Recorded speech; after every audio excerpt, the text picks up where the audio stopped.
When you think about a quinceañera, you obviously think that the mom would be in attendance, right, for her daughter. But things are a little different with Glinda's situation. Apparently, her mom is not invited to her quince. It's listener therapy. It's Tino Cochino Radio. Serina has the DM that Glinda sent. So I've been invited to my friend's quinceañera. Her parents are divorced and her dad and her stepmom are doing the party, but her mom wasn't invited. My friend and her mom's relationship is a little rough, but I don't think my friend knows how much her mom has been through. Who's in the wrong here? Shouldn't her mom be invited even if things aren't great between her and her daughter? Matt, what are your thoughts as a parent? I would kind of need more context. It depends on how bad the relationship is. If it's so bad that it's going to ruin her quinceañera to have her real mom there, then obviously the mom shouldn't be there. It's the daughter's day. But if it's just like a little tiff or something, like you don't want to look back on your special day and be like, man, I wish I had gotten over this little argument with my mom and had her there at my special day. I mean, Serena, should the daughter have the power to say mom's coming or not coming? Yes, especially because it is her day and it's such a big party. And I had a quinceañera. It's basically like a wedding. There's so much going on that day. So to be stressed about that, and again, we don't know the situation, and I think this friend is overstepping her boundaries. Heather is on the line. We'll get her thoughts. Glinda's mom not invited to the quince. Is this a big deal? Is this something she's going to regret, or it is what it is? We'll take it to the phones and talk to you next. All right, man. Listener therapy is basically us trying to help you out with whatever you got going on in your life. And today the situation is Glinda's mom is not invited to her quinceañera. I guess she just, has like somewhat of a rocky relationship, and Glinda just, at the end of the day, doesn't want her mom there. So I guess the question is, do you feel that, that should be respected, or will it be something she regrets later on in life? Heather, Tino Cochino Radio, what are your thoughts? So I definitely think the mother of the daughter should be invited just because of the fact that it's like a huge deal. Honestly, they have a mom and daughter dance at these quinceañeras, and for the mom not to be invited is very, not cool. I thought it was, from my understanding, that the daughter had issues with the mom, and it's this friend who was like, oh no, your mom should be there. So in that case, I'm like, mind your business. If this girl does not want her mom at the quinceañera and her stepmom and her dad are throwing it, it's not your problem in the sense. And again, it is this girl's day, and if she, for some reason, she doesn't want her mom there, then there must be some deeper issues there, and it's like, don't have your mom there. Yeah, when I was a teenager, I did not get along with my mother. We had some knockdown, drag-out fights about my independence and her helicoptering. And now when I look back, I regret it because as a parent, I know that she was just trying to do what's best for me. So I think, unless this mom's into drugs or something, give her a pass, let her come to your quinceañera, and I think it'll be better for you in the long run. Dude, if you ever have a situation that is going on and you just kind of want an opinion from somebody not just in the circle, kind of outside perspective, shoot us a DM on Instagram, man. It's at Tino Cochino. Just let us know, who you are, kind of what's going on. We can switch your name, keep it anonymous, and try and help you out. As far as celebrities go, we cannot help them. We have no access to them. But we can spill the tea and talk about the drama that they are going through. Serena, tea time is coming up, and today we're talking about what? Megan Thee Stallion has a new documentary, and Kanye West's neighbors thinks he's delusional for his newest idea. Oh, dang. We'll discuss next. All right, so Kanye West's neighbors think he's losing his mind again, I guess. Megan Thee Stallion has a new documentary. There is a lot to get to. We call it Tea Time, celebrity gossip vibes. Tino Cochino Radio. Serena, where you want to start? We can talk about Megan Thee Stallion. She's been a busy woman with 2 album drops. She's working on her own tequila brand. And now she just released a documentary called Megan Thee Stallion in Her Words. And it talks about her mother's death, the Tory Lanez situation, and her mental health. And you can watch this on Prime Video. And I heard it's really good. I don't think she's big enough, though, to have a documentary. Do you think? She's huge. What do you Is mean? she? It's too soon, though. Documentaries come out once you've I feel hit legendary status. Legends. Right now, I could just Wikipedia you. I don't think it's legendary. I think if it's you have a good story, you know what, that could entertain people. You know what she's putting it out for, right? For what? The Tory Lanez thing. That's why she's putting it out. Or to promote her tequila brand? I guess. Ain't no one trying to do Megan Thee Stallion's tequila. George Clooney, baby. Casamigos vibes. Kanye, obviously everyone knows he, has his ups and downs, and we kind of see everything in real time, and he's not shameful about it. And I guess his neighbors feel like he's starting to kind of, do some questionable things. So he just bought a $35 million home in Beverly Hills. and he's been posting about a new city he wants to build called Drome, a self-sustaining city that he planned to build in the Middle East. But now I guess he wants to build it in LA, and his neighbors are like, it's not happening here. So he's crazy. It's not happening in our backyard, not at all, which I could see that. I mean, okay, if you live in something like a HOA, those people are crazy. They want nothing to do with that. Now you're in Beverly Hills and you're talking about trying to build a city there? You think there's HOAs in Beverly Hills? I'm sure. Yes. How much is it a So much month? money. I wonder, like, I don't know. Because I feel like you still want to keep up the neighborhood, and there's probably lots of Karens. I just feel times like 10. when you have that much money, how do you tell someone no? Like, if he wants to build his own city, I mean, who's really? I mean, I guess the city could stop him, but he has so much money. I feel like when people are that powerful, it's hard to be told no. I'm sure, though, in Beverly Hills, people have lots of money. Well, I mean, obviously, Serena.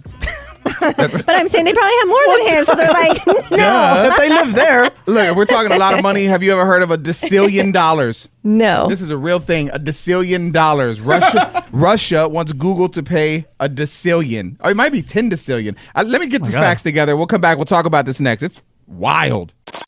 So a Russian court has ruled that Google owes around $20 decillion in fines for blocking their content.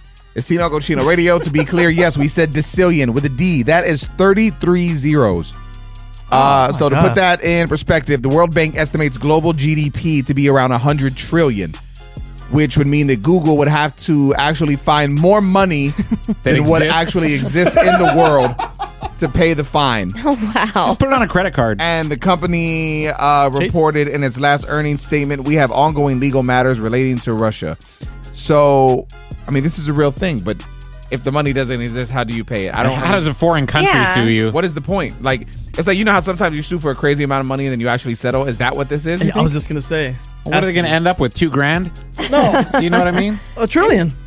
I don't know. That's so much money, bro. And then on top of that, it's weird when you think about it, right? Like, Elon is set to be, I think it's at $1 trillionaire by 2027 or something like that. Crazy. Like, the amount of money that is out there is wild. But like, how do you come up with, like, who comes up with the word decillion? If I've never heard that in my 37 years of living. Have you? No, I've never heard I thought of a that. trillion Trillion was was the it. highest. Was the Yeah. lowest, yeah. But there's always something higher. I But mean, who makes that? That's what I'm saying. Who has the authority to say this is a decillion dollars? Is gazillion a real thing? Oh, that's a good question. Because I hear that, but I don't know if that's a real amount. That is Well, a really I'm good gonna look it question. up. When me and my son say, like, I love you, like, 1 trillion times, now I could use decillion because it's more than 1 trillion. There you go, It Serena. sounds like a dinosaur. I'm glad this worked out. And gazillion is not real. Damn. So I'm glad they didn't sue for that. You're Brokillion. Listen, dude, I've been nonstop with his comedy stuff, having a blast with the man, coming to a city near you. Link in bio at Tino Cochino for dates. We got a listener on the line that came out to a show the other night, had a blast. We popped his comedy cherry, and we're Oh my talking God. all about it next. Can I say that? Yeah. So this is Tino Cochino, and dude, for the past 5 or so months, I've been pursuing my comedy dream. Something I've wanted to do since I was a kid, and I just didn't have the nerve to do it. And then finally just said, F it, I'm going to do it. And I've been doing it. And You still get nervous going up? Less, probably. I don't know how to describe it. It's like more of an anxious nervous. Like, I just want to do it. Yeah. You know what I'm saying? Anxiety. It's just exciting because you just never know what the crowd's going to be. Like, I went to an open mic last night just because I got some new stuff that I'm working on. I was nervous for that because it's stuff I've never done. Did it and hit? Like, one of them did. I did 2 new things. One of them did really good. The second one did okay, but I saw like where I went wrong. Okay. And it's all confidence, man. Like, I wasn't confident with the delivery, and it was Came off like But even that. after, I felt good because the people that were there came up, and even like fellow comedians were like, "Yo, that was a great set, bro." It's like people never really see it. They never see like the negative. Like let's say Nicasio was DJing or something, and he did something wrong. Chances are the crowd didn't know it. Wow. And With but- his but mistakes, you- they're pretty glaring. Shut up. Yeah. You take things personal. You know what I'm saying? But it was a vibe, man. And so the shows have been going good. You said we have Isaiah on the line. Yes. So you came out to a show the other night, right? Yes, sir, man. That was hilarious. It's my first comedy show, to be honest. Oh, for real? My homegirl invited me. I'm sure you guys know her, Autumn. She says she calls you guys all the time. Oh yeah, hell yeah. Oh, yeah. Autumn. She invited me and a couple buddies, and man, that was funny. I was rolling the whole time. Honestly, I've been trying to get the names of the guys I was with you because they're all funny. Everybody there was hilarious, man. Oh, that's dope. The Filipino dude and the guy with the long hair, and then the guy that looked like Nacho Libre. Those guys. Yeah. Oh, my God. That was Tino. My boys. Yeah, no, that's Yeah, bro. That was Kalen Jinabaga. That dude is funny as man. Bro, yeah, send me a DM on Instagram and I'll send you all the names. Bro, I don't even do this social media. You know the you sell drugs. Yeah, you got a warrant? Damn, old bro. lady, man, I got a bad reputation about old ladies, so I don't do none of that. Oh, no. yeah, You're playing it right, man. Well, listen, shout out to everyone that was on the show that night. It was Rivas Dunlap. It was Juan Cias, Kalen Jinabaga, Gilbert Fierro, and Joshua Higuera. Nice. And we had a great time, man. I'm glad you had a good time, too. Yes, sir, man. You killing it. Thank you, bro. Listen, we got more dates, man. Hit the Instagram. Again, it's at Tino Cochino, link in bio to see what's going down and where it's going down. Yeah. All right, for all my parents out there, turn it up just a little bit. Pay attention. I know sometimes we're just background noise, but shut them kids up. Oh, my God. It's Tino Cochino Radio. Our producer, Matt, wants to talk about this restaurant that I guess is going to limit the amount of alcohol a parent can consume if their kids are with them, correct? Yeah, the rule is 2 drink max per parent that come in to eat with their kids. And at first I was like, man, that's like a violation of their rights and freedom and all that stuff. But then I started thinking, this is a really good idea because sometimes you do have to save people from themselves. And, you know, after you have like 1 or 2 drinks, your smarts, your common sense goes out the window. So then you'll just keep drinking and then you got to drive these kids home. And it's just a recipe for disaster, especially if you're having dinner and you're like driving at night. Serena, what are your thoughts? You love to frequent Hooters with your son? I do, but I don't get crazy. So, I mean, I agree with this because, yeah. And all More than 2 drinks. Because everyone has a different idea of what get crazy is. You know what I'm saying? Okay, so I probably have the 2 big beers. Oh, my God. And is it like Bud Light or something like heavier? I like Dos Equis. Dang. See a hairy belly whenever So two it's big not beers. just 2 beers, because if it's the 2 big ones, that's probably like 3.5. Yeah. But I'm also not driving. It's usually Paul. Does Paul drink? Your husband? Yeah, I do not Big see beers. a world where Paul's sure. not drinking a beer at Hooters with you. He does drink, yes. Oh, my God. Is there side shots? So you're both are No, drinking? not when we have him. Okay. We won't really do Cordova's shots. the one driving home. He's Don't only had worry. 1 drink. Yeah. Oh my God, I don't know, man. I want to see what you think about it. The phone calls or the phone lines are looking litty. Yeah. So let's take it to the phones, get your opinion on it. Parents, should alcohol be limited when you're at a restaurant with your kids? We'll talk to you next.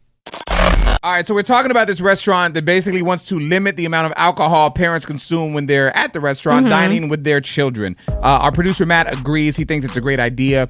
Curious to see what you think about it. Tino Cochino Radio, what's up? To be honest, as a mom, I really think that it's a good regulation that they're putting out there because then it'll increase the risk of accidents and then it'll teach parents to be more responsible and lead by example because if their kids are watching the parents do it, then they may grow up to do it as well. So I think ensuring that the safety for the kids is priority is number 1, and I'm with that 100%. Yeah, that's a great point because you got to think about it. Like when you get into this car, you're low key getting behind a weapon. And if they're not going to limit how much you drink, what if you know, everyone always thinks they know their limit. Like, oh, me, I'm 5 beers and I'm good. It's like, come on, man. Right. Exactly. And so I just feel like it's just, top priority to make sure kids are safe. You never know your limits and psychological consequence afterwards. So I think that, honestly, it's just great to just lead by example for one and then just show kids, look, I don't need to be drunk and then feel like I can, take on a mechanical engine right after and say, yeah, I'm big macho and I can do it. And no, I don't think it's a good example for your kids. That's why I like taking my son to Chuck E. Cheese because I feel like they do have a drink limit. I'm not 100% sure, but I never see anybody drunk at Chuck E. Cheese. If you're drinking at Chuck E. Cheese, that's crazy. You got a problem. You're drunk. Tino Cochino Radio. Yeah, turn it up. All right, so Terry, you're there, right? Yes. Cool. Nicasio's going to hit you with this question. Take your best guess. Hopefully you get it right. If you need some help, we'll hit you with the assist, man. We want you to win today, okay? Okay, thank you. Who holds the record for winning the most Oscars? Is it A, Leonardo DiCaprio, B, Walt Disney, or C, Lil Dicky? For the most Oscars, I'm going to say Leonardo DiCaprio. Nope. Damn. Whoa. Take another guess. One more guess. Walt Disney. Yes, Damn. Walt Disney. You sure you don't want to go with Lil Dicky? That was next. Coming up next.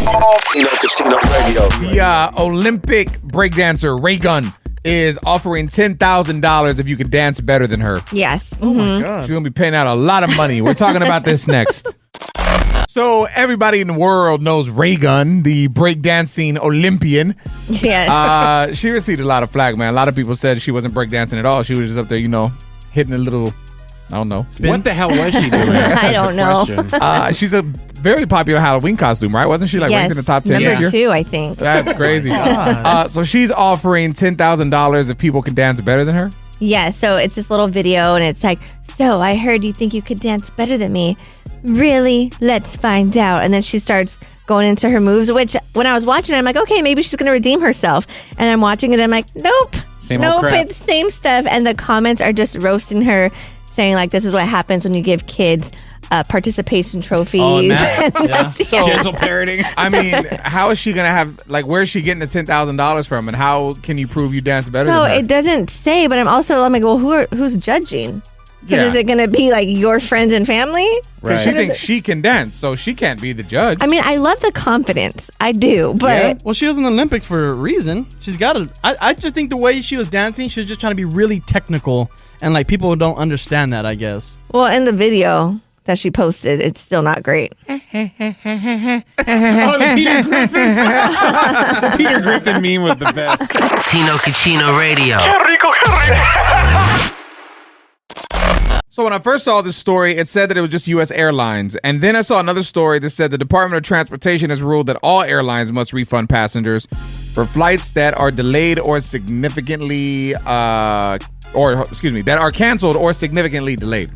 It's Tino Cochino Radio, bro. This is a win. I mean, it's saying basically this applies if a flight is delayed by more than 3 hours domestically or 6 hours internationally. And refunds will be issued directly, and you don't even have to request it.